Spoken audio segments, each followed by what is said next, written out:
हाय NEET aspirants. अगर आप NEET के लिए दिन रात पढ़ रहे हो, सिलेबस ऑलमोस्ट कंप्लीट है, फिर भी मॉक टेस्ट में स्कोर वहीं का वही है, तो क्लियर समझ लो कि प्रॉब्लम पढ़ाई में नहीं, रिवीजन स्ट्रैटेजी में है। नीट एक ऐसा एग्ज़ाम है जहाँ जो रिवाइज नहीं होता वो हम भूल जाते हैं। इस वीडियो में मैं आपको बताऊंगी step by step revision plan जो स्कोर बूस्ट करता है, चाहे आप एवरेज स्टूडेंट हो या फिर एक रिपीटर। तो चलिए शुरू करते हैं इस वीडियो को। तो सवाल आता है, why most students fail in revision, और रिज़ल्ट क्यों नहीं आता। सबसे पहले समझते हैं गलती क्या होती है। ज़्यादातर बच्चे बार बार नया टॉपिक शुरू कर देते हैं, रिवीजन को एंड के लिए छोड़ देते हैं, सिर्फ पढ़ते हैं, टेस्ट और एनालिसिस नहीं करते, इसीलिए उनका स्कोर बूस्ट नहीं होता। इसीलिए बच्चों का रिज़ल्ट नीचे चला जाता है, ऊपर नहीं जा पाता, क्योंकि नॉलेज होती है पर रिकॉल नहीं होता, एग्ज़ाम में सिली मिस्टेक्स कराते हैं। इसलिए नीट में मेमोरी के साथ साथ एप्लीकेशन भी चाहिए, तो जितना हम याद रख सकते हैं उसको भी बार बार रिवाइज करना चाहिए। बार बार रिवीजन करने से आपका ग्राफ जो नीचे जा रहा होता है वो ऊपर चला जाता है, जिससे आपका स्कोर बूस्ट हो जाता है। नीट में रिवीजन माइंडसेट क्या होना चाहिए? एक बात क्लियर रखो, नीट सिलेबस बहुत बड़ा है पर क्वेश्चंस लिमिटेड है, कॉन्सेप्ट्स रिपीट होते हैं, बस फ्रेमिंग ही चेंज होती है पेपर में। इसलिए रिवीजन का मतलब दोबारा डिटेल में पढ़ना नहीं है, जो पढ़ा है उसको एग्ज़ाम रेडी बनाना, उसको ही एग्ज़ाम के लिए बार बार रिवाइज़ कर कर पढ़ना। और बच्चों की मिस्टेक यही है, सिर्फ पढ़ते रहते रिवाइज़ नहीं करते। जितना भी पढ़ा है पहले उन टॉपिक्स को, उन चैप्टर्स को रिवाइज़ करो, फिर नया टॉपिक या नया चैप्टर स्टार्ट करो, क्योंकि रिवीजन से ही आपके मार्क्स सिक्योर होंगे।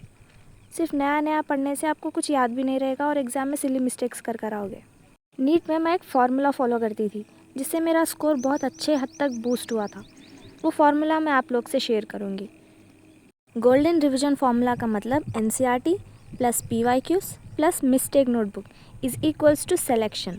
मतलब पहले NCERT पढ़नी है और ये भी ध्यान में रखना है कि क्या पढ़ना है, फिर PYQs करना है। और PYQs जब करते हो सॉल्व, तब ये भी देख लो कि क्या पूछा है और कैसे पूछते हैं PYQs, और पास्ट ट्रेंड्स को देखो, क्वेश्चंस बहुत सारे रिपीटेड होते हैं। फिर एक मिस्टेक नोटबुक बनाओ, जो भी टेस्ट तुम देते हो ऑनलाइन या ऑफलाइन, उनमें जो जो भी क्वेश्चंस तुम गलत करते हो उसे एक मिस्टेक नोटबुक में लिखो, जाकर उस चीज़ का कॉन्सेप्ट पढ़ो। अगर ये 3 चीज़ें कंट्रोल में आ गई ना, तो स्कोर ऑटोमेटिकली बूस्ट होगा। तो मिस्टेक नोटबुक बनाना बहुत ज़रूरी है। इससे आपको पता चलेगा कि आप कहाँ गलत कर रहे हो, और आप उस चीज़ पर ज़्यादा टाइम डालकर, ज़्यादा एफर्ट डालकर उस चीज़ को अभी करेक्ट कर लोगे ना, तो फाइनल में आप वो गलती कर नहीं होगे। अब हम देखते हैं कि डेली हमारा रिवीजन प्लान क्या होना चाहिए।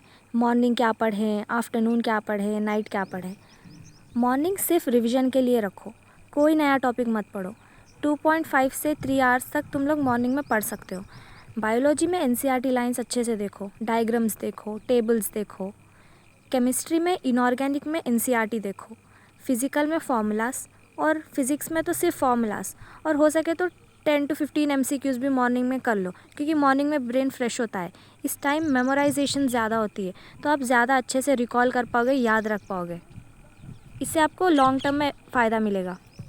आफ्टरनून में ज़्यादातर नींद की हालत होती है, तो आफ्टरनून में सिर्फ PYQ सॉल्व करो, क्योंकि उससे आप सोओगे नहीं, अच्छे से प्रैक्टिस भी हो जाएगी।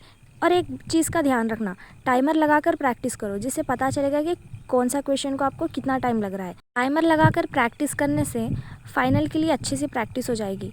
और हर गलत क्वेश्चन को एनालाइज करो, क्वेश्चंस खुद से पूछो कि कोई भी अगर क्वेश्चन गलत जाता है तो पहले तो ये देखो कि आपको उस चीज़ का कॉन्सेप्ट आता है या नहीं है।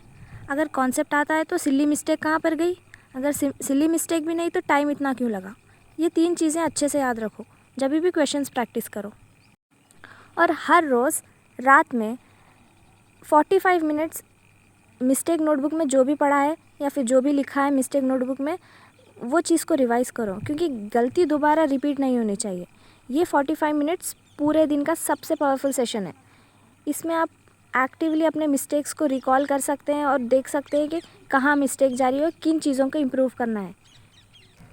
अब देखते हैं सब्जेक्ट वाइज हमारी रिवीजन स्ट्रैटेजी क्या होनी चाहिए। बायोलॉजी में NCERT एक बाइबल है। एनसीईआरटी की लाइन बाय लाइन पढ़ो, अच्छे से डायग्राम्स देखो, और 90% तक क्वेश्चंस तो डायरेक्ट एनसीईआरटी लाइन से ही होते हैं। और केमिस्ट्री में इनऑर्गेनिक तो पूरा रटना पड़ेगा, जितने भी एनसीईआरटी के लाइन से सारे रटो, ट्रेंड्स देखो और लाइंस याद रखने की कोशिश करो, रिएक्शंस देखो। फिज़िकल में ज़्यादा से ज़्यादा फार्मूला प्रैक्टिस करो, फार्मूला याद रखो और फार्मूला को अप्लाई करो। पीवाईक्यूज़ लियो और पीवाईक्यूज़ में अप्लाई करो। ऑर्गेनिक में रिएक्शंस, मैकेनिज़म्स बहुत इंपॉर्टेंट होते हैं, तो ऑर्गेनिक में रिएक्शंस पे ज़्यादा से ज़्यादा फोकस करो, क्योंकि डायरेक्ट रिएक्शंस होते हैं फाइनल पेपर में। फिज़िक्स में फार्मूला क्लैरिटी बहुत ज़रूरी है आपको। फार्मूलास याद तो होते हैं पर वो फार्मूला को अप्लाई करना नहीं आता, और एप्लीकेशन मोस्ट इम्पॉर्टेंट चीज़ है फिज़िक्स का। फार्मूला क्लैरिटी मतलब उस फार्मूला के जो भी टर्म्स है उन टर्म्स का आपको मीनिंग पता होना चाहिए कि कौन सा टर्म उस क्वेश्चन का कौन सा पार्ट है और कहाँ हम अप्लाई करते हैं। तो रोज़ थोड़े थोड़े क्वेश्चंस करो फिज़िक्स में, स्पीड और एक्यूरेसी पे फोकस करो, क्योंकि फ़िज़िक्स में रिवीजन ही प्रैक्टिस है, और जितनी प्रैक्टिस करोगे उतना रिवीजन होगा।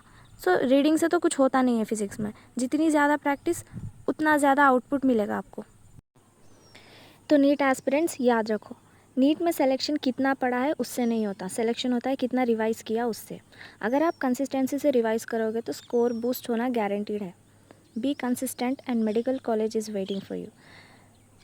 सो नीट एस्पिरेंट्स, वीडियो अच्छा लगा हो तो लाइक करो, शेयर और कमेंट करना मत भूलना।